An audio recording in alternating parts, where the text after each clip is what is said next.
All right. Hopefully everyone can see the presentation here and Yeah. overview of Family Proud. And, for me, the background there, I really appreciate the bio, but we all know at the end of the day that it's about relationships and certainly acts of service. And for me, spent about 11 years active duty Navy before moving over to the reserves. So I'm still an active Navy reservist out of San Diego. And for me, the time there I spent as a helicopter pilot. One of my deployments, mother actually had a heart attack, father went through cancer. And so personally became an informal caregiver to my mom about 5 years ago. And so we know that family and community is everything. And so for me, left active to go into the reserves and was really inspired to, despite all the amazing things that healthcare workers and professionals are doing, at the end of the day, the families are still the ones carrying the burden. And so for me, the inspiration was, how do we help families navigate that care journey, specifically military families and veterans, to start? And at the same time, what can we do to help not reinvent the wheel for those families? Quick note, actually, here we go. There's just a quick overview of who our family is at Family Proud. I'd like to mention Clay. He's my brother and better half, but Clay and I met through the MBA program. And Clay himself is a pretty remarkable story, but he was a Marine Corps staff sergeant. When he was in the service, was diagnosed with cancer. He overcame it the first time, was diagnosed terminal cancer the second time. And thanks to a clinical trial that at the time, through a 10th degree of separation, someone happened to know Lance Armstrong's doctor and was willing to look at his lab results and identified a clinical trial at UCSD here in San Diego that ended up saving his life. And so Clay committed himself back to patient care and advocacy, is now a healthcare executive at UCSD, and we met through the MBA program. So Clay really understands the patient and advocacy space, myself, the caregiver space. And so that's where we came together to found Family Proud. And, definitely everyone on the family is extremely important, but the most important thing is that everyone has a very personal touch point to what we're doing, either having been a supporter, caregiver, or patient themselves. So just to always, in terms of service and humility, very thankful to be surrounded with people much smarter and better than myself. So just proud of the family, but wanted to make sure you guys knew who is behind the Family Proud story. So really for us as a company and as an organization is focusing on the burdens of care. Of course, always relevant. Of course, very heightened right now with what's going on with COVID around the world. And then the concept of remote support. The original inspiration for me was when I was deployed 7,000 miles away from home, getting that notification that my mom was being admitted to the hospital and not knowing what to do, not knowing I was going to be able to be there for over a week. And so really, how do I activate the support network at home? What questions do I ask next? And so it really comes down to those three pillars of burden that we've identified as emotional. What do I do? Who do I talk to? Of course, financial is a huge aspect. And then logistical, just in terms of who's watching the kids, who's bringing food on the table, despite all of the noise. And so really, this is what we founded the company to really focus and help families navigate the care journey. So here's an overview of what Family Proud is, and we'll go a little bit more into the weeds here in a moment. But what Family Proud does ultimately at the end of the day is how can we deliver empathy through technology? We know there's a lot of support groups and amazing communities out there, and we're not looking to reinvent those communities, but how can we empower it with technology? So the peer support aspect allows us families on the platform to actually connect to other families who've been through similar adversity. So it could be a Navy family who's going through a specific adversity and now the mom can connect to another mom whose child has also been through a similar circumstance, and they can share those lessons learned and be able to be there for one another. And so where it gets really interesting is taking into account community variables such as, where are they from? What school did they go to? Are they a part of a specific organization? And so the more you have in common with someone, the more likely you are to support them. And so this peer support aspect, of course, with people willing and wanting to support, is where we're able to connect people on a much more human level than, for example, a Facebook group. Virtual experiences is a really exciting thing that we launched through COVID. We were accepted by Qualcomm as a small business partner, technology-wise. And so we've really started navigating into the space of how do we address the isolation and social loneliness issue within families that may be living remote or afar, especially with seniors. And so we actually started with senior veterans, providing them virtual experiences and tours that they don't have to leave their home. They can stay safe, but they can still connect with a fellow veteran, another family member, and have experiences around the world, specifically California for now, to get them out of their homes and have these different experiences. So that's, when we look at the isolation issues that COVID's caused as well, and the remote support, it's been a pretty wonderful experience to see the impact there. The care calendar and care registry, there's certainly a number of coordination tools, but where it becomes special is the platform actually provides recommendations of, here's what's helped other families navigate this point of this type of journey, and here's what you can do to support.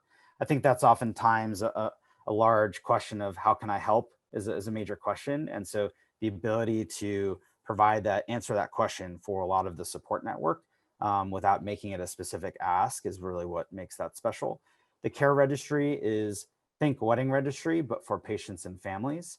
And so instead of a blanket GoFundMe, it actually provides transparency to the support. And so this is where this is also special, because what happens with GoFundMe campaigns is that the families, the campaigns actually become victim to what we call compassion fatigue. And compassion fatigue is where the first campaign is run. Of course, there's a tremendous amount of support, but over time, there's families that we support that they're on their 5th year of perhaps going through treatment or a specific journey, and they may be on their 6th GoFundMe campaign, and the level of support drops off. And so the ability to provide transparency through specific items is what makes that special. These are just some of the screenshots from the platform that we have being released. So the ability to sign up for tasks, the ability to receive this kind of private updates on your phone. So you'd receive SMS and email notifications, so that you're part of a family, for example, or a community, and receiving ways that you can support. Once again, this is within an organization. You can see people within a certain area. You can filter that out by different variables, which is exciting. So you can do it based on a health adversity, or perhaps another mom, or different attributes that are important to you. The resource connectivity is powerful as well, because the organizations, we can actually provide analytics back to groups in terms of what families are actually asking for. And so the power here is the ability to provide not only the recommendations, but transparency to the families. And what we see typically are stacks of papers, or maybe a website people are pointed to, but this allows for a clear way where the entire support network can see exactly how they can support with the different resources. Here's an example of the virtual experiences. Trevor and I, you can see maskless for a moment outside, but here on the USS Midway in San Diego, this is an example of a virtual experience we provided to some isolated senior veterans here in San Diego. So they can be recorded, they can be done live, where now we're providing these personal touch points and experiences with those families. There's Trevor.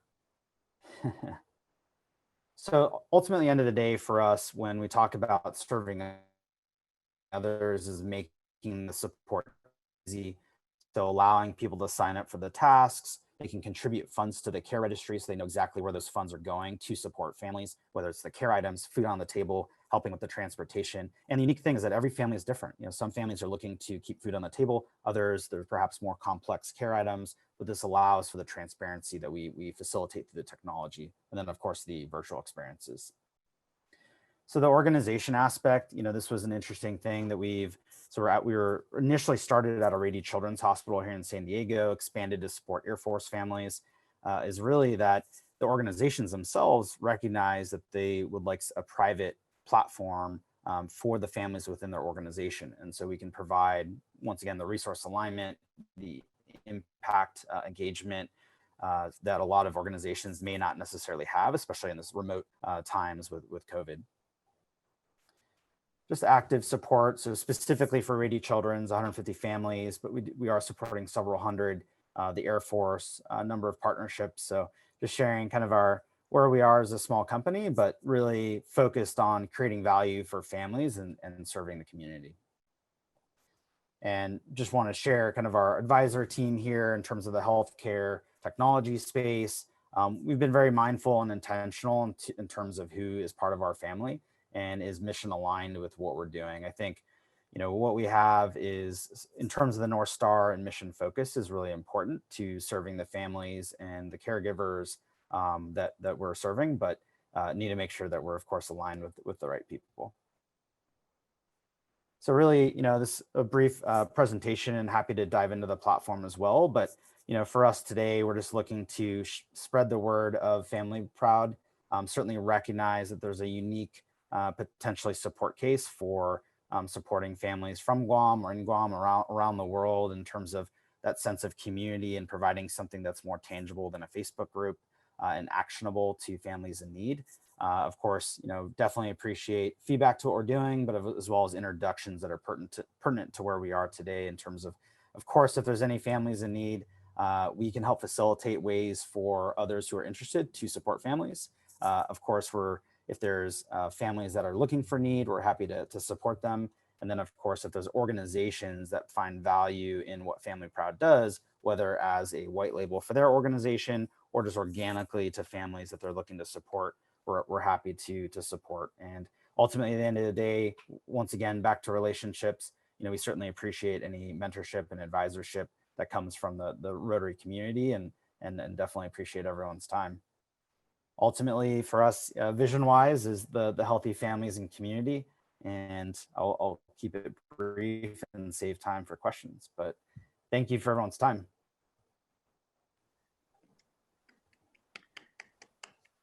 Thank you very much. That was very inspirational and very enlightening. And what a wonderful, wonderful platform you have. So much to learn from this. I'd like to go ahead and open it up to the floor at this time. I can't see everyone, but I'll go ahead and just leave it open. Anyone want to throw a question at Jaden? I have a question. So, okay. So listen to the presentation. I mean, this is a great platform and resource for a lot of families, especially I know in the military.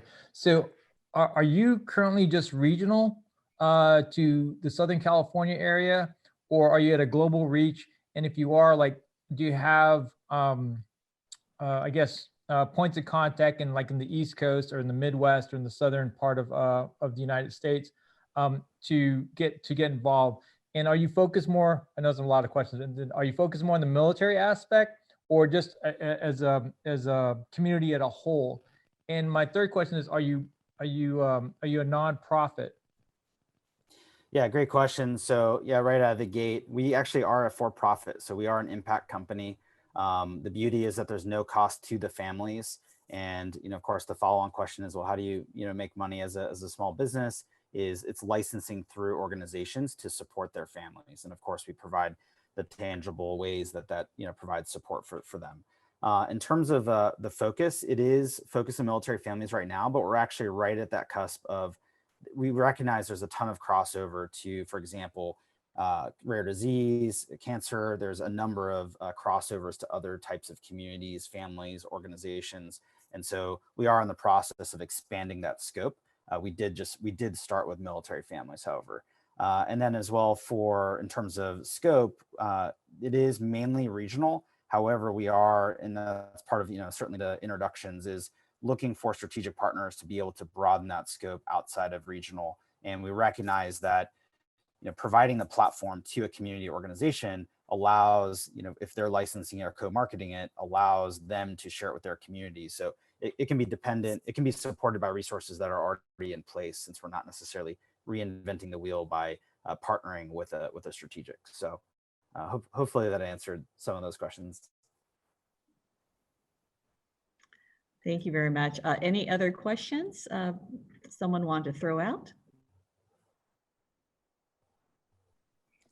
Hi, this is Annette Santos. I just wanted to commend Jaden on this endeavor. I mean, this is such a great resource for people in need, especially during desperate times. And I'm glad that you used your story and your experience to create a solution for others so that they don't have to go through the same process and can can get connected right away. On Guam, connections and networks like this are so important. It reminds me of our FMALIC framework, where people come together to help. I'm just reading a book about that, and about how professional women established networks so that they could organize better. How do you continue to sustain your jobs during situations like this is critical. How do you ask for help? Some people don't know how to do that. It's those simple things that are so basic to just living and living through experiences like this. So I want to commend you for it. I'm really looking forward to seeing how this will grow. I hear about so many tragic incidences, especially related to COVID. And this is one way that I think people can reach out.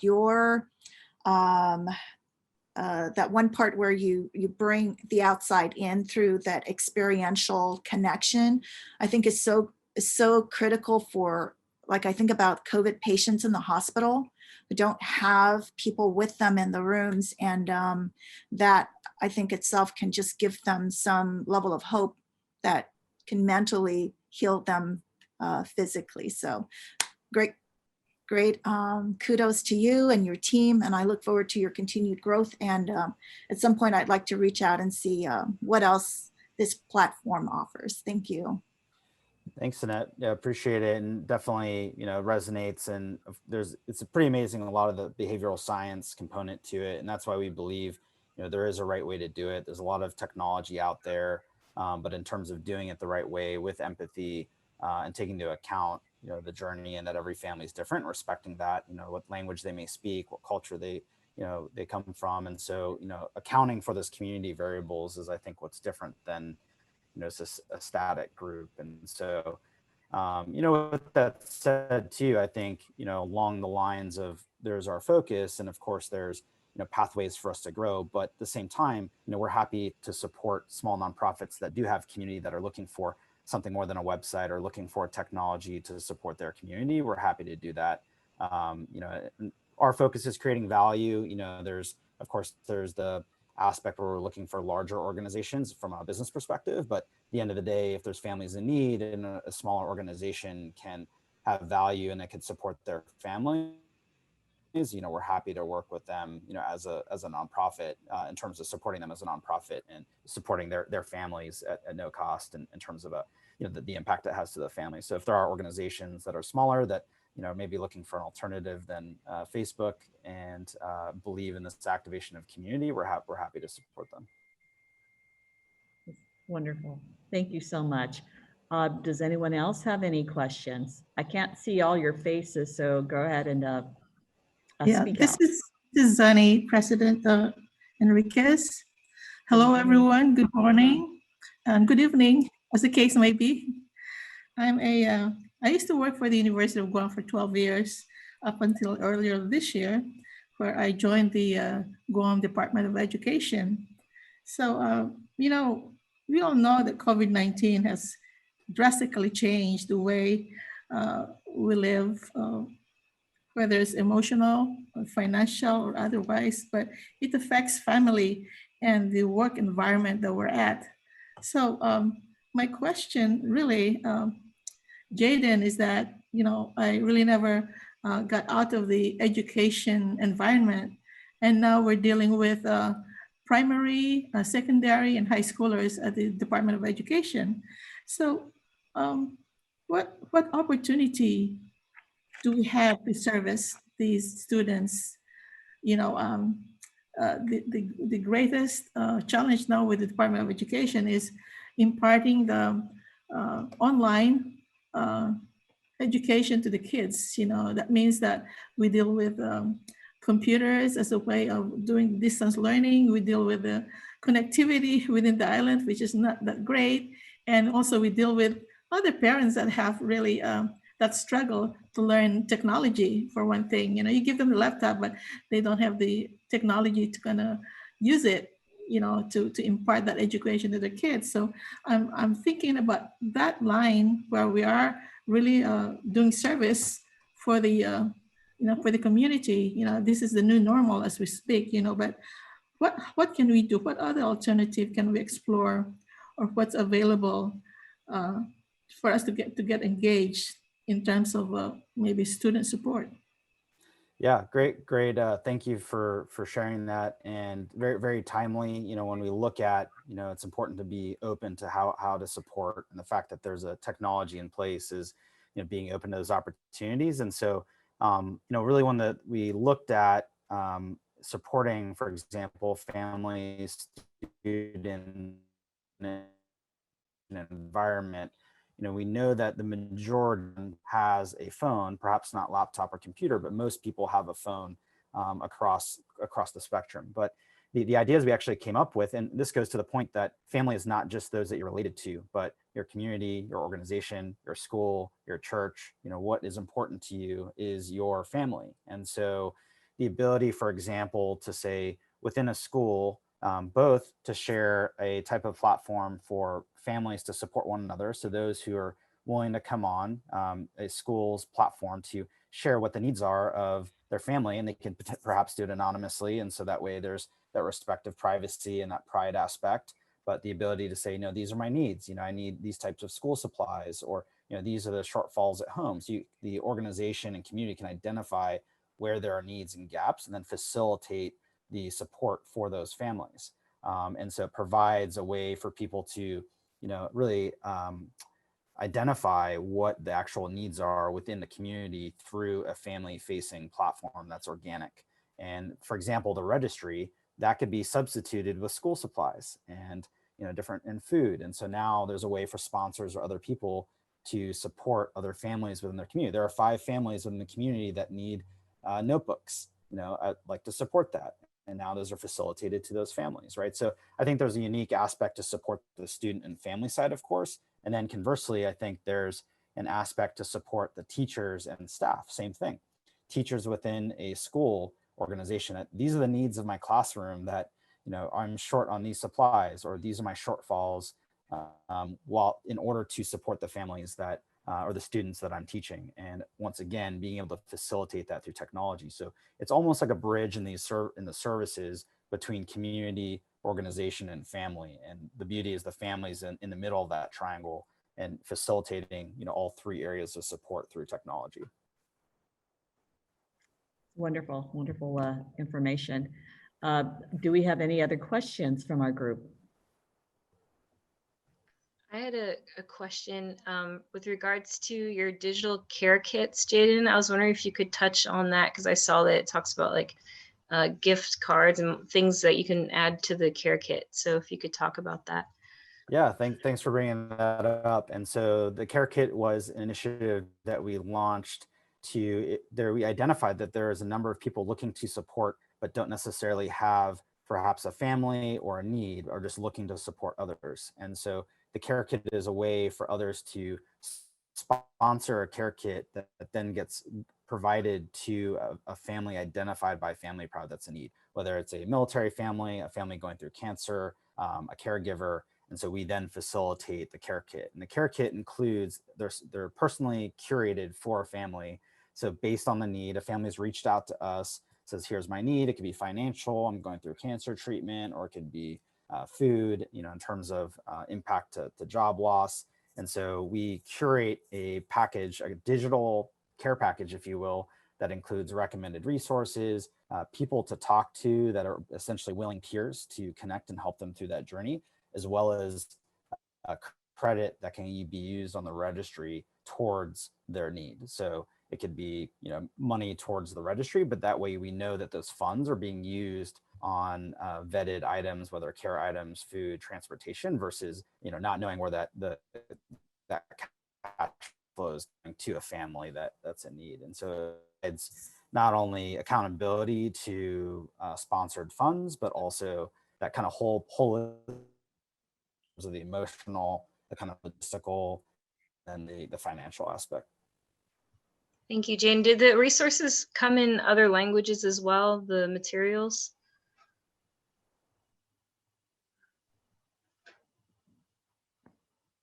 Not, but it's definitely on our roadmap, and that's the beauty. If we partner with a specific organization, we can easily, you know, help facilitate that to make sure that's included. Thank you very much. That's a great question. We often ask that question here with the different, well, the diversity of groups, ethnic backgrounds, language barriers, and so forth, to consider, especially with a particular platform like this. So it's good to see that you're going to be addressing this as well. Are there any other questions from our group?